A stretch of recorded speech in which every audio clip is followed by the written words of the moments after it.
আল্লাহ বলেন তোমাদের পাপগুলো ক্ষমা করে দিয়েছি।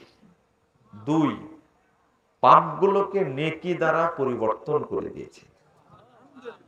3, তোমরা যা চেয়েছো আমি তাই দিয়েছি।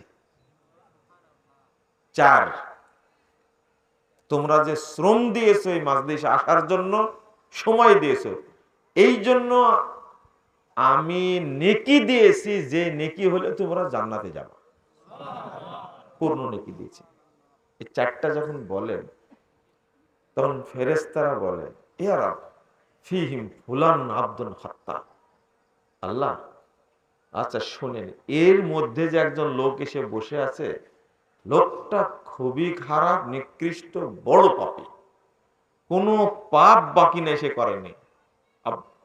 আব্দুল খাত্তাব ইন্নামা ওয়ারাফা জালাসা মাহু, ঘুরে বেড়াচ্ছিল, অনেক মানুষ দেখে সে মানে শকে বসে গেছে, এরা কি করছে দেখি, ও প্রোগ্রামে আসেনি। ফেরেশতারা বলছে একেও কি মাফ করে দিলেন?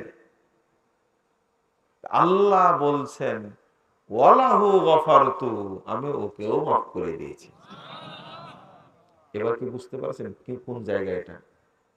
আল্লাহ এবার বলছেন হুমুল জুলাসা, শোনো, তারা এমন কিছু লোক বসে আছে লা ইয়াশকা বিহিম জালিসুহুম, এর মধ্যে সে যেই বসবে আমি আল্লাহ তাকেই ক্ষমা করে দেব, কেউ নিরাশ হবে না।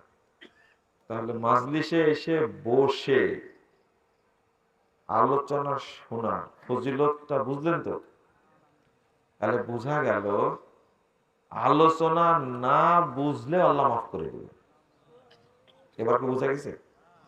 আপনি আসছেন কিন্তু বুঝেন না কি যে বলছে, কিন্তু বসেছেন, আল্লাহ মাফ করে দেবেন। এর চেয়ে সহজ, মাফ করে নেওয়ার সহজ আর কোন পথ আছে বলে আমার জানা নাই, আমার জানা নাই। ভাষাটা আল্লাহ ওয়ালাহু গফারতু, আমি ওকেও মাফ করে দিয়েছি, মাফ করে দিয়েছি।